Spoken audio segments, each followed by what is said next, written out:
میں نے شرح صحیح مسلم میں نماز جمع کرنے والی احادیث کے کانٹیکسٹ میں سارے ائمہ اربعہ کی رائے پڑھی ہے. جو جمع کے قائل ہیں وہ بھی کچھ شرائط بتاتے ہیں، لیکن آپ یہ فہم بیان کرتے ہیں کہ کسی بھی شرط کے بغیر جمع ہو سکتی ہیں، اور آپ یہ بھی کہتے ہیں کہ میرا کوئی موقف بھی ایسا نہیں جو پہلے نہ رہا ہو. تو برائے مہربانی اہل سنت میں ان ائمہ کا بتائیں جو آپ والا موقف رکھتے ہوں. جی میرے والا جو موقف رکھتے ہیں وہ امام ہے امام عبداللہ ابن عباس رضی اللہ تعالی عنہ علیہ السلام. اگر ان سے بڑا کوئی امام ہے تو لے آئیں، اور ٹائم قیامت تک ہے. امام آپ نے شروع کرنے ہوتے ہیں 150-200 سال بعد. پہلے کسی امام کو نہیں آپ نے ماننا. بعد میں آپ ذہن میں رکھیے گا کہ جب کبھی بھی اس طرح کا ایشو ڈسکس ہوتا ہے تو آپ نے یہ بھی ذہن میں رکھنا ہے کہ سنی اور شیعہ اختلاف یا فساد ہو چکا ہوا ہے، اور تب یہ سارے ایشو سامنے آ رہے ہیں. میرا دعویٰ تو پھر بھی ختم نہیں ہوگا. اس کی وجہ یہ ہے کہ میں نے یہ دعویٰ کیا تھا کہ اس پلیٹ فارم پہ کوئی ایک عقیدہ بھی ایسا نہیں ہے جو امت کا پہلے نہ ہو. تو مجھے بتائیں دنیا میں 15 سے 20% جو اہل تشیع ہیں، کیا وہ یہ مانتے ہیں جو آپ کہہ رہی ہیں ائمہ اربعہ کی رائے کو؟ یہ تو سنیوں کے اماموں کی رائے آپ نے پیش کی ہے نا. تو شیعہ تو سارے وہی موقف رکھتے ہیں جو میں نے رکھا ہے. تو میں تو اپنی دلیل میں ابھی بھی قائم ہوں. امت کی بات کی ہے نا. امت میں آپ کے تو 4 فرقے نہیں نا داخل صرف. اور میں نے جب یہ بات کی تھی اس میں نے یہ بات کلیئر کی تھی کہ میری بعض باتیں ایسی ہیں جسے شیعہ صحیح سمجھتے ہوں گے، سنی غلط سمجھتے ہوں گے، اور بعض باتیں ایسی ہیں جنہیں سنی صحیح سمجھتے ہوں گے اور شیعہ غلط سمجھتے ہوں گے. اور پھر سنیوں میں بھی بعض باتیں ایسی ہیں جو اہل حدیث صحیح سمجھتے ہوں گے، دیوبند بریلوی غلط سمجھتے ہوں گے، اور بعض باتیں ایسی ہیں جسے دیوبند اور بریلوی صحیح سمجھتے ہوں گے اور اہل حدیث غلط سمجھتے ہوں گے. تو میرا دعویٰ کہاں سے ختم ہوا ہے؟ میرا تو کبھی یہ دعویٰ ہی نہیں ہے کہ صرف سنی فرقے کے اندر جو باتیں آئی ہوئی ہیں ہم اسے مانتے ہیں. ویسے تو میں نے کلیئر کر دیا. اگر آپ یہ سمجھتے ہیں کہ عبداللہ ابن عباس شیعہ تھے، وہ سنی نہیں تھے، تو پھر تو اپنی قسمت نو روو. تو ہماری تو دلیل ہے امام عبداللہ ابن عباس. انہی احادیث میں آپ صحیح مسلم کی 1628 سے لے کے 1637 تک یہ مسلسل 10 احادیث ہیں. جب عبداللہ ابن عباس واضح و نصیحت کر رہے تھے اور تھوڑی دیر بعد ایک سنی کھڑا ہو جاتا تھا کہ حضرت نماز کا ٹائم ہو گیا، تو پہلے تو عبداللہ ابن عباس نے اسے اگنور کیا. انہوں نے کہا ٹھیک ہے بیٹھ جا، نماز پڑھنی ہے میں نے بھی. وہ دوبارہ جب کھڑا ہوا تو انہوں نے کہا تیری ماں تجھے روئے. یہ عرب کا محاورہ تھا، یعنی ماں کب روتی ہے؟ جب بندہ گم جائے یا مر جائے. تو یہ فزیکلی کو مرنے کی بدوا نہیں دی انہوں نے، یعنی ایک محاورہ تھا جسے ہم کہتے ہیں تیرا بیڑا ترے تیرا بیڑا غرق. تو وہ یہ تو نہیں کہتے کہ ہم واقعی غرق کرنا چاہ رہے ہوتے ہیں. اور یہ محاورے نبی اسلام بھی استعمال کرتے تھے. ایک تو محاورہ بہت استعمال ہوتا تھا، وہی حق. اب یہ آپ کو عمر سیریز میں بھی جگہ جگہ نظر آئے گا، وہی حق، ہلاک ہو جا تو. اب وہ فزیکلی تو نہیں یہ بات کر رہے ہوتے تھے، ایک محاورتاً بات. تو انہوں نے فرمایا کہ تو مجھے سننا سکھائے گا. اچھا اب یہ بات ہم کر دیں تو کہتے ہیں یہ تکبر کا جملہ ہے. عبداللہ ابن عباس نے کہا کہ تو مجھے سننا سکھائے گا. انہوں نے کسی نے ان کے اوپر تکبر کا فتویٰ نہیں لگایا. پھر انہوں نے فرمایا کہ نبی صلی اللہ علیہ وآلہ وسلم نے بغیر خوف کے، بغیر بارش کے، مدینہ شریف میں یعنی بغیر سفر کے، تینوں عذر اڑا دیے. انہوں نے 3 ہی عذر ہو سکتے ہیں نا. خوف میں جان کا خوف، بیماری کا خوف، یہ سارے خوف ہی ہیں نا. دشمن کا خوف. بغیر بارش کے، بارش میں ظاہر ہے کریٹیکل سچویشن ہے، گھر سے آپ باہر نہیں نکل سکتے. اس زمانے میں تو ویسے ہی نہیں نکل سکتے تھے، کچے راستے، کیچڑ، پانی جمع ہو جاتا تھا. مدینہ شریف میں یعنی بغیر سفر کے. جب وہ یہ کہہ رہے تھے بغیر خوف کے، بغیر بارش کے، بغیر سفر کے، اب سنیوں کے بابوں نے اور ان کے مولویوں نے بیچ میں لگا لیا کہ اس میں یہ تو نہیں لکھا ہوا کہ بغیر کسی وجہ کے. یہ عبداللہ ابن عباس کے فرشتوں کے دماغ میں بھی یہ بات نہیں ہوگی کہ اس میں سے یہ پاک کسی نے نکال لینی ہے. وہ یہی تو کہنا چاہ رہے تھے کہ کوئی وجہ نہیں تھی. وہ کہتے نہیں یہ جملہ بولے جب کوئی کہہ رہا ہے بغیر خوف، بغیر بارش، بغیر سفر کے، مراد یہ کہ یہ تین تو بڑی بڑی وجوہات ہیں جن کی وجہ سے نمازیں جمع ہو سکتی ہیں. اس سے یہ بھی ثابت ہو گیا کہ ان تینوں جگہ پہ ویسے ہی ہو سکتی ہیں. یہ اس کے اندر امپلائڈ ہے کہ بارش ہو، خوف ہو، سفر ہو تو آپ نے تو جمع کرنی ہے. اس کے بغیر بھی نبی علیہ السلام نے مدینہ شریف میں ہمیں ظہر عصر کی نمازیں جمع فرمائی اور مغرب اور عشاء کی بھی جمع کی. تو تابعین پوچھتے ہیں کہ یہ رسول اللہ نے عمل کیوں کیا تھا صلی اللہ علیہ وآلہ وسلم؟ تو انہوں نے کہا تاکہ امت کے لیے اس معاملے میں آسانی ہو جائے اور کوئی حرج، تنگی باقی نہ رہے. دو باتیں ارشاد فرمائی ہیں، امت کے لیے آسانی ہو جائے اور کوئی تنگی باقی نہ رہے. یہ آپ نے جملے ذہن میں رکھنے ہیں. امام عبداللہ ابن عباس، یہ امام ابو حنیفہ، امام شافعی، امام مالک، امام احمد بن حنبل کی بات نہیں ہو رہی ہے. امام عبداللہ ابن عباس جو اس حدیث کے راوی ہیں اور حدیث کا راوی حدیث کا فہم سب سے بہتر جانتا ہے. وہاں کوئی ایک اور سنی بیٹھا ہوا تھا انورٹڈ کاما میں، وہ کہتا ہے کہ جب عبداللہ ابن عباس نے یہ بات کی نا تو میرے دل میں قلق آیا کہ پتہ نہیں یہ جھوٹ مارتا پہ ایسے ہی پہ کہندا ہے. کہتے ہیں میں چپ کر کے اس مجلس سے اٹھا اور حضرت ابو ہریرہ کے پاس گیا اور میں نے کہا دیکھیں ابن عباس کس قسم کی باتیں کر رہے ہیں، رافضیوں والی. تو انہوں نے بھی آگے سے ان کو ڈانٹا، ان کا کہ ابن عباس نے جو کہا سچ کہا، یہ تو ابو القاسم کی سنت ہے صلی اللہ علیہ وآلہ وسلم کہ نمازیں جمع کی جا سکتی ہیں علمی مجلس میں. ظاہر کنٹینیوٹی ٹوٹ جاتی ہے نا. یہاں پہ بھی آپ لوگ جب چلے جاتے ہیں تو یہاں انتظامیہ کے لوگ ہم ظہر اور عصر کی نماز کو جمع کرتے ہیں. ظاہر ہے یہ علمی مجلس ہے، بس یہ ایک ہی نماز ہے جو ہم نے یہاں جمع کرنی ہوتی ہے. پھر تو اگلی سنڈے کو یہ اکیڈمی کھلے گی، اکیڈمی بند ہو جائے گی شام کو. یہ تو ایک اسٹوڈیو ریکارڈنگ کی ہے، ملاقات کے لیے ایک بیٹھک ہے.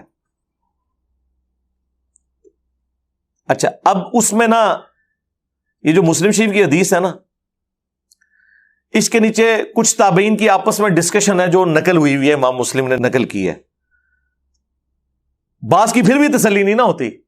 وہ کہتے ہیں کہ میرا خیال ہے کہ رسول اللہ نے ظہر آخری وقت میں پڑھی ہوگی اور عصر اول وقت میں پڑھی ہوگی. اچھا، یہ جو جملے ہیں نا وہ اٹھا کے کہتے ہیں کہ دیکھیں جی وہ تابعین اس سے مراد جمع تقدیم یا جمع تاخیر نہیں لیتے تھے بلکہ جمع سوری لیتے تھے. اور جمع سوری کو تو سارے ہی مانتے ہیں، جمع سوری تو جمع ہوتی ہی نہیں ہے ایک قسم کی. ظہر آخری وقت میں اور عصر اول وقت میں آپ نے پڑھی تو کون سی جمع ہوئی؟ ظہر کے وقت میں ہوئی، عصر کے وقت میں. اور یہ وہ جمع ہے جسے حنفی بھی کہتے ہیں ٹھیک ہے. مثلا آج کل آلموسٹ جو سنت کے مطابق عصر کا وقت داخل ہو رہا ہے تقریباً 2:45 بجے. آپ 2:30 بجے ظہر کی نماز پڑھ لیں اور 2:45 پڑھ لیں عصر کی نماز، تو نمازیں اپنے وقت کے اندر ہیں. اسے کہا جاتا ہے جمع سوری سینٹر میں. اور ایک ہے جمع تقدیم. جمع تقدیم یہ ہے کہ ظہر کے ساتھ ہی عصر ملا لی جائے. وہ بخاری مسلم میں ہے کہ نبی علیہ السلام اگر ظہر کے وقت سفر کے لیے نکلتے تو ادھر ہی مدینہ شریف کے اندر ہی ظہر عصر کٹھی پڑھ لیتے. تو کیا مطلب ہے کہ ابھی عصر کا وقت تو ابھی شروع ہی نہیں ہوا، تو جمع تقدیم ہو گئی. یہ واضح حدیثیں ہیں بخاری مسلم کی، انفی نہیں مانتے اس کو. اس میں لکھا ہوا ہے کہ اگر ظہر کا وقت شروع ہو چکا ہوتا تو آپ عصر بھی ساتھ ہی پڑھ کے نکلتے. اب انفیوں کی تو موت ہوگی نا اس حدیث کی وجہ سے، کیونکہ یہاں تو جمع سوری ہوئی نہیں ہے، ظہر کا وقت داخل ہوا ہے. اس کے آگے لکھا ہوا ہے پھر کہ اگر آپ ظہر کا وقت داخل ہونے سے پہلے نکلتے پھر عصر کے وقت میں جا کے دونوں نمازیں جمع کرتے تاکہ زیادہ ٹریولنگ ہو جائے. لاجیکل ہے، تو بالکل واضح حدیث ہے بخاری مسلم میں. تو مجھے بتائیں کیا حنفیوں نے یہ سفر والی حدیثیں مان لی نہیں ہے نمازیں جمع کرنے والی؟ وہ تو سفر میں ماننے کے لیے تیار نہیں ہے. وہ صرف کہتے ہیں جی حاج و عمرے والا ہم مانتے ہیں. عمرہ بھی نہیں، حاجی جو میدان عرفات میں ظہر عصر جمع ہوتی ہے اور مزدلفہ کے اندر مغرب اور عشاء جمع ہوتی ہے، اس کو وہ بھی مانتے ہیں کہ چاہے وہ کھلی چھٹی ہے جتنی دیر مرضی ظہر کا وقت سے لے کے مغرب کا وقت ہونے تک اور وہاں مغرب سے لے کر فجر کا وقت داخل ہونے تک کسی بھی وقت وہ نمازیں جمع ہو سکتی ہیں. اس کے علاوہ وہ نہیں مانتے اور کہتے ہیں یہ حج کی خصوصیت ہے. تو سرکار یہ اگر حج کی خصوصیت ہے تو آپ جو لوگوں کو یہ کہانی کرواتے ہیں کہ قرآن میں یہ آیت ہے ان الصلاۃ کانت علی المؤمنین کتابا موقوتا، بے شک نماز مومنین پر وقت باندھا ہوا فرض ہے. تو یہ حج کے موقع پہ تو آپ بھی قرآن کی مخالفت کر رہے ہیں. جو آپ نے تشریح کی ہے، ہمارے نزدیک تو آپ کی تشریح فراڈ ہے، وہ ثابت کریں گے. قرآن میں تو سورہ بنی اسرائیل میں نماز کے اوقات ہی 3 آئے ہوئے ہیں.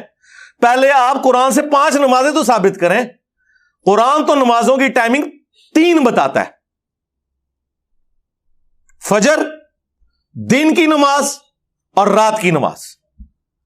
فجر الگ ہے، دن کی نماز کون کون سی ہے؟ ظہر اور عصر. اور رات کی نمازیں مغرب اور عشاء، کیونکہ غروب آفتاب کے بعد رات شروع ہو جاتی ہے. تو سرکار قرآن میں اگر یہ لکھا ہے کہ مومنین پر وقت باندھا ہوا فرض ہے نماز، تو قرآن تو نماز کے 3 اوقات بتا رہا ہے، تو آپ 5 نمازیں کیوں پڑھتے ہیں؟ اب وہ جی بخاری مسلم میں آئی ہیں. ہاں 5 نمازیں بخاری مسلم میں آ جائیں الگ الگ اوقات میں، جو ہمارے نزدیک بھی افضل یہی ہے. ہم بھی الگ الگ ہی پڑھتے ہیں، کبھی جمع بھی کر لیتے ہیں. اور بخاری مسلم میں جو سفر میں جمع کرنے کی حدیثیں ہیں وہ آپ نہ مانیں. افتؤمنون ببعض الکتاب وتکفرون ببعض، کتاب کے کچھ حصے کو مانتے ہو اور کچھ کا کفر کرتے ہو.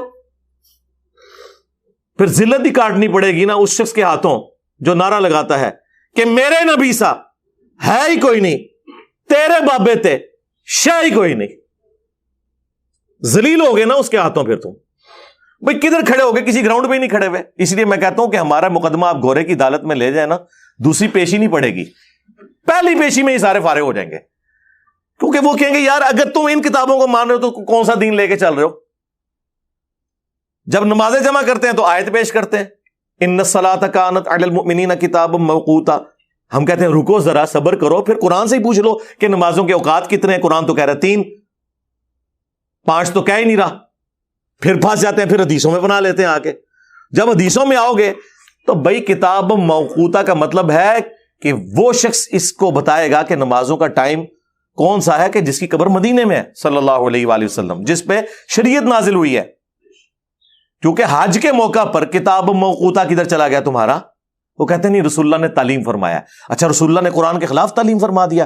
نہیں، وہ کہتے ہیں وہ جنرل رول ہے، ایکسیپشنز آر آلویز دیر. ہاں آئے ہو نا داڑ تلے ہوں، ہاں ایس داڑ تلے. تو یہ ایکسیپشنز ہی ہوتی ہیں سفر میں، خوف میں، بارش میں، اور مجبوری میں، اور ایون بغیر مجبوری کے بھی. ویسے تو بغیر مجبوری کے تو دنیا میں کرتا بھی نہیں ہے، کوئی نہ کوئی وجہ ہوتی ہے نا. کسی نے کسی شادی میں جانا ہوتا ہے، کسی نے کوئی میٹنگ اٹینڈ کرنی ہوتی ہے، تبھی وہ جمع کرتا ہے نا. کوئی تھکا ہوا ہوتا ہے، کسی کو پتا ہوتا ہے بعد میں مجھ سے ٹائم مینج نہیں ہوگا، چلو میں ابھی پڑھ لوں. تو کسی نہ کسی درجے میں تو ہوتا ہی ہے. تو یہ بھی آپ کی بات غلط ہے، مجبوری تو ہوتی ہے. نہ بھی ہو تب بھی آپ کیسے حکم لگائیں گے؟ تو وہ تابعین کی ڈسکشن لے کے آتے ہیں. جی تابعین کہہ رہے تھے ہو سکتا ہے کہ وہ رسول اللہ نے ظہر آخری وقت میں اور عصر اول وقت میں پڑھی ہو. یہ سرکار یہ جو تابعین بیان کر رہے ہیں وہ اپنی رائے بیان کر رہے ہیں. عبداللہ ابن عباس نے تو سیدھا فرمایا کہ رسول اللہ نے ایسے اس لیے کیا تاکہ امت کے لیے تنگی باقی نہ رہے اور آسانی ہو جائے، کوئی حرج باقی نہ رہے. یہ آسانی کا لفظ جو ہے نا بتا رہا ہے کہ نبی علیہ السلام نے کوئی سٹاپ واچ آن نہیں کی ہوئی تھی کہ بس 10 منٹ رہ گئے جو ٹائم داخل ہونے والا ہے، جلدی جلدی وضو کر لو پھر نمازاں جمع کریے. تو یہ کون سی آسانی ہے؟ آسانی تو یہ ہے کہ ٹالرنس آپ کے پاس موجود ہو کہ زور کا وقت داخل ہونے سے لے کر مغرب سے پہلے پہلے کسی بھی وقت نماز جمع ہو جائے، اور مغرب کا وقت داخل ہو کر فجر کا وقت داخل ہونے سے پہلے کسی وقت نمازیں جمع ہو جائیں. یہ آسانی ہوگی. ورنہ مجھے بتائیں، یہ جو کہتے ہیں کہ نبی علیہ السلام نے نمازیں جمع کروائی، تو آپ ذرا مجھے ایمانداری سے بتائیں کہ جب نبی علیہ السلام نے مغرب کی اذان دی ہوگی تو ساتھ یہ اناؤنسمنٹ کروائی ہوگی نا کہ یار مغرب کی اذان ہونے لگی ہے لیکن 1.25 گھنٹہ انتظار کرنا ہے، جیسے ہی شام میں 10 منٹ رہ جائے نا سارے نے آ جانا ہے تو میں پھر کٹھیاں کراواں گا. اس زمانے میں تو کوئی ایسی پاسبلٹی نہیں تھی. آسانی اس میں ہے کہ صحابہ کرام آئے ہوئے ہیں، آئے تو تھے مغرب کی نماز پڑھنے. نبی علیہ السلام کی عصر کے بعد سے ڈسکشن جاری ہے. کئی بار آپ عصر کے بعد خطبہ دیتے تھے پھر لیٹ ہو جاتے تھے، ڈسکشن جاری ہے. اس دوران مغرب ہوگی، آپ نے مغرب نہیں پڑھی، آپ ڈسکشن اپنی جاری کر رہے ہیں. جیسے ہی آپ فارغ ہوئے ہیں اس ڈسکشن سے، آپ نے مغرب اور عشاء کو جمع کر لیا.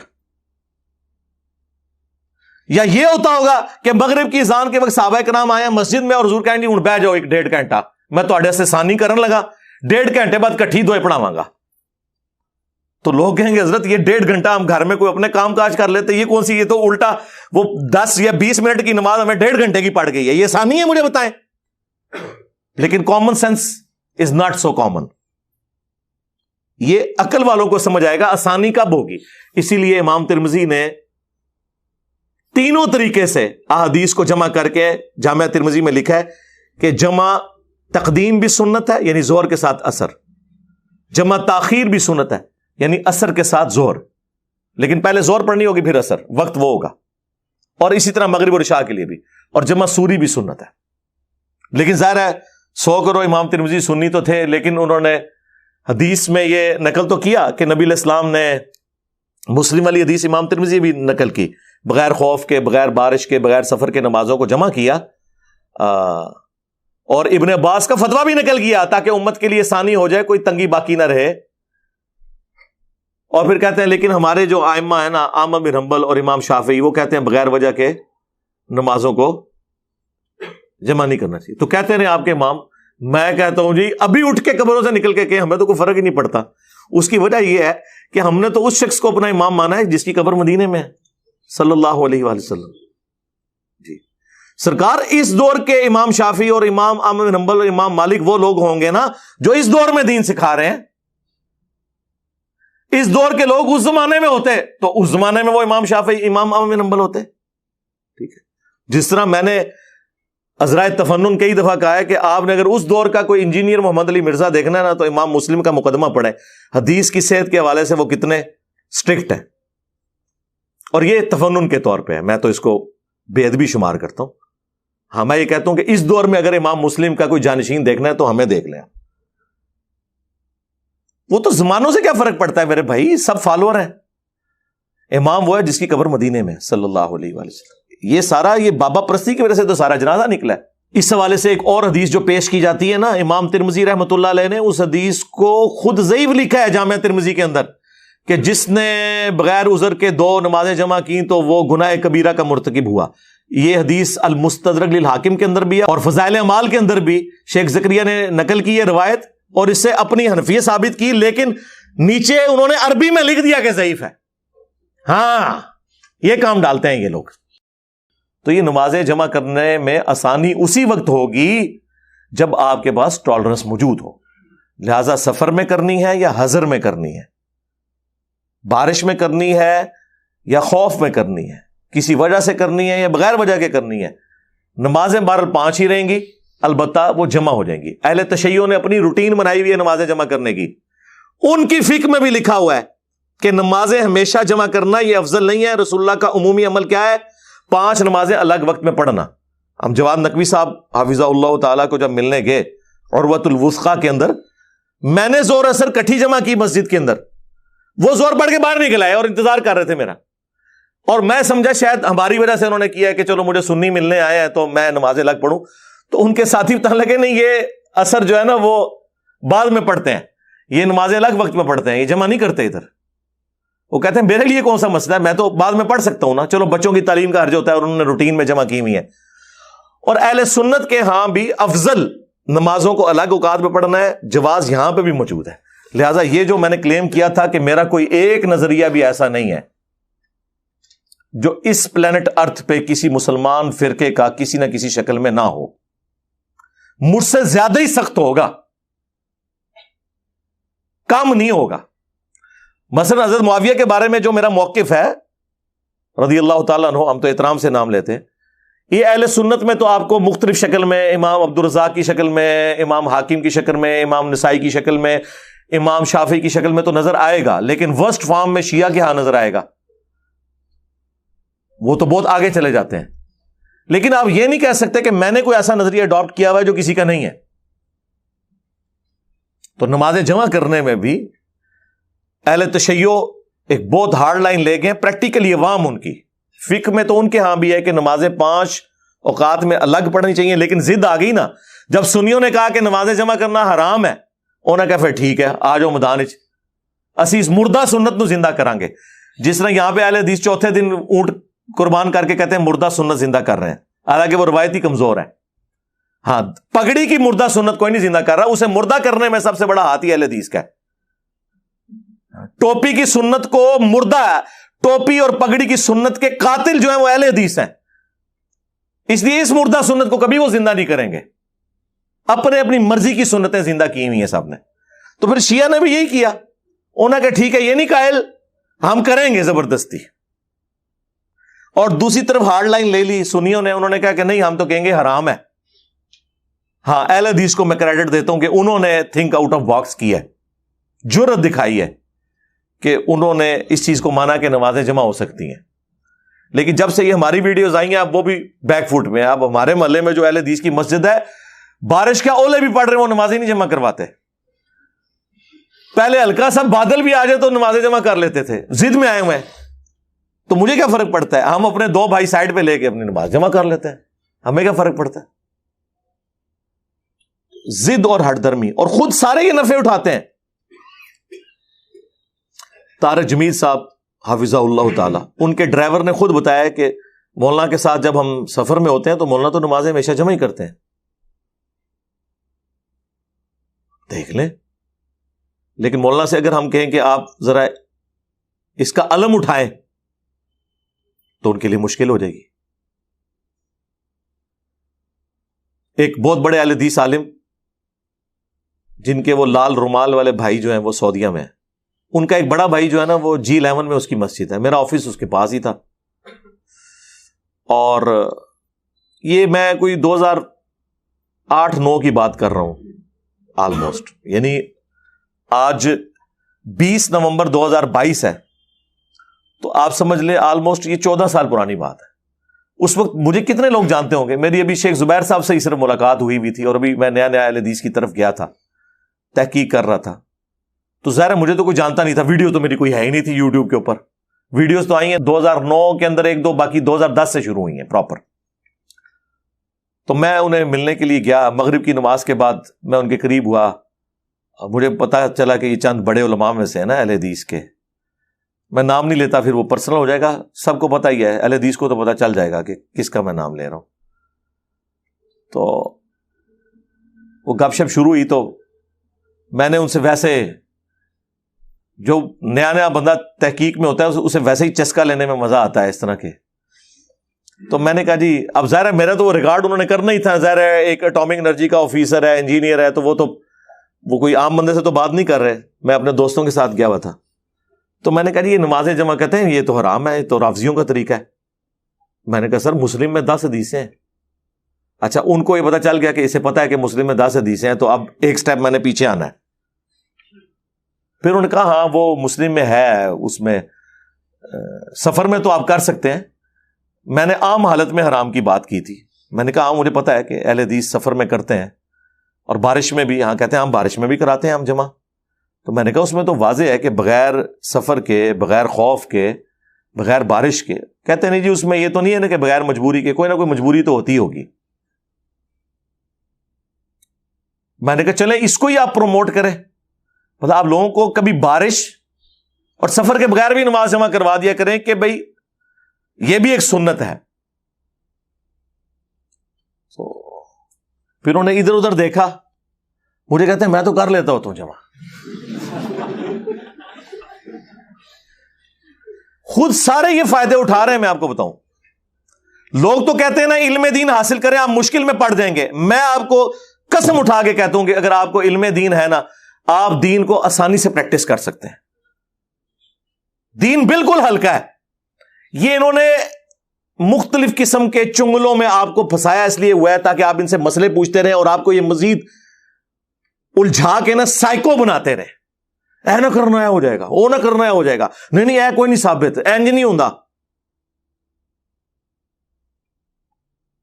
کہنے لگے یار میں نے کئی بار بیوی کے ساتھ نا بازار جانا ہوتا ہے نا، تو یہ تو کئی بار اتنا لیٹ کرتی ہے مغرب ہو جاتی ہے، تو پھر میں اپنی بیوی کو پیچھے کھڑا کر کے نا جیسے ہی 12:10 پہ زور کا وقت داخل ہوا، ہم زور اثر کٹھی کرتے ہیں، پھر میں کہتا ہوں جائے جدھر مرضی آرام سے شاپنگ کرے، آرام سے مغرب کے وقت ہم واپس آ کے تو پھر میں نے کہا یار اندازہ کریں یہ لوگ خود فیسلٹیز اویل کر رہے ہیں، لیکن امت، وہ جو ابن عباس میرے امام نے فرمایا تھا نا، تاکہ امت کے لیے آسانی ہو جائے اور کوئی تنگی باقی نہ رہے، انہوں نے بالکل الٹ عمل کیا.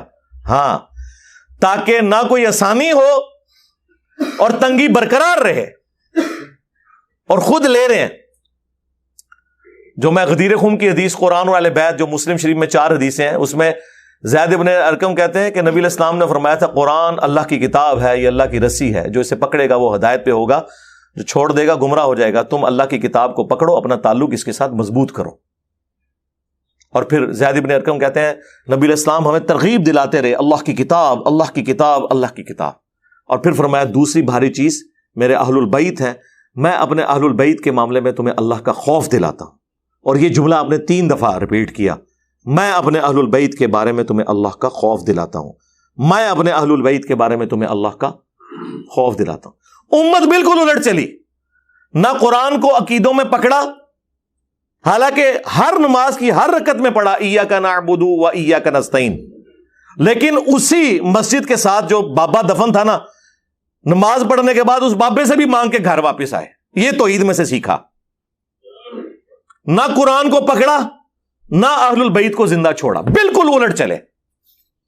یہاں پہ بھی امام عبداللہ ابن عباس، اور سرکار عبداللہ ابن عباس تو وہ ہیں جن کے بارے میں بخاری میں حدیث ہے کہ اے اللہ ابن عباس کو قرآن کا فہم عطا فرما.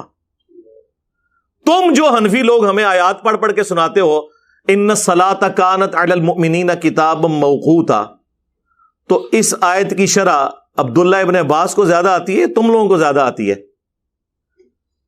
کیا انہوں نے خلاف ورزی کی قرآن کی؟ نہیں، قرآن کا فہم تھا انہیں. وہ تو ہم نے اب آپ کو بتایا نا کہ قرآن میں تو نماز کے پھر 3 اوقات ہیں سورہ بنی اسرائیل میں. ہاں، تو پھر تو آپ کو 3 اوقات میں 5 نمازیں پڑھنی چاہیے. اور یہاں پروپیگنڈا کیا ہوا ہے جناب شیعہ 3 نمازیں پڑھتے ہیں. ایک غریب اتو بدتمیز. اور یہی سنیوں کی جہلیت ہے جس نے شیعہ کو اپنے کئی غلط نظریات پر محکم کیا. انہوں نے کہا یہ تو ہے ہی جاہل ہے، ان کو تو اپنی مسلم شریف کا نہیں پتا، بحثیں ہمارے سے کر رہے ہیں. جس طرح ہمارے اسٹوڈنٹس دیوبند، بریلوی، اہل حدیث اور شیعہ کے علماء کو بھی جاہل سمجھ رہے ہوتے ہیں، کیونکہ انہوں نے تو میری ویڈیوز دیکھی ہوئی، انہیں تو پتا ہوتا ہے یار اس کو کیا پتا، یہ بیچارہ اپنے کبھی کنویں سے باہر نہیں نکلا کہ اسے کیا پتا کہ کیا ہوگا. جس طرح وہ آپ نے دیکھا کہ لائف سٹوری میں ایک 13-14 سال کا بچہ آیا ہے، آپ ذرا اس کا کانفیڈنس لیول دیکھیں، لگتا ہے کسی بڑے بندے کی روح اس کے اندر آ گئی ہوئی ہے. وہ کہتا ہے جی وہ ایک عالم دین کے ساتھ میرا مناظرہ ہو گیا، چھوٹا سا بچہ، پگڑی اس نے کالی باندھی ہوئی ہے، اور کہتا ہے وہی جو انہوں نے سوال رٹے ہوئے ہیں، اچھا بتاؤ ایک ایکسیڈنٹ ہوا ہوا ہے ایک بندے کا اور وہ تڑپ رہا ہے اور نماز بھی نکل رہی ہے، تو پہلے تم اس بندے کو بچاؤ گے یا نماز پڑھو گے؟ وہ کہتا ہے مجھے اس کا جواب پتا تھا کہ انفی کا جواب دیتے ہیں، لیکن میں نے کہا میں جواب ایسا دوں کہ اس کو ایک بار لگ پتا جائے. تو وہ کہتا ہے میں نے اس کو کہا کہ میں اسے تسلی سے بچاؤں گا، ہاسپٹل لے کے جاؤں گا، بعد میں نمازیں جمع کر کے پڑھوں گا، کیونکہ یہ بھی سنت ہے. آیا نا اور تو داڑھ تھلے ان بچے تو انہوں کہنے کے نمازیں جمع کروں گا. اب آگے کس کی جرت ہے جو کہ نہیں نمازیں تو جمع نہیں ہو سکتی، وہ کھول کے سامنے رکھ دے گا.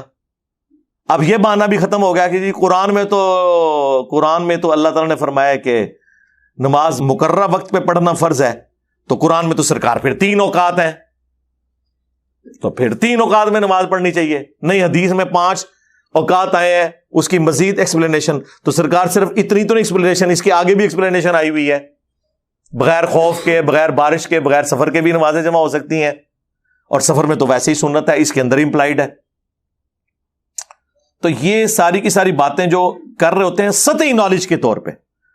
میں آپ کو وثوق سے کہتا ہوں آپ ہماری گفتگو سنیں، ہم اپنی گفتگو میں مخالفین کے بھی سارے دلائل ایمانداری سے خود بیان کرتے ہیں، اور پھر یہ بھی بتاتے ہیں کہ انہوں نے ڈنڈی کہاں ماری، یا ان کے بڑوں نے کون سی ڈنڈی مار کے ان کے سر کے اوپر ایک ڈنڈا رکھا ہوا ہے جس کی وجہ سے یہ قرآن و سنت نہیں مان رہے. تو آپ کے اندر سے ایک دن پھر آواز نکلے گی کہ مرنے سے پہلے اے مسلمان کر لیں اس پہ غور، کتابوں کا خدا اور ہے، بابوں کا خدا اور. بابے بھی اسی خدا کو مانتے تھے، لیکن تعلیمات انہوں نے اپنی دی ہیں، کتابوں والی نہیں دی ہیں. کتابوں کا نبی اور ہے، بابوں کا نبی اور، کتابوں کا دین اور ہے، بابوں کا دین اور۔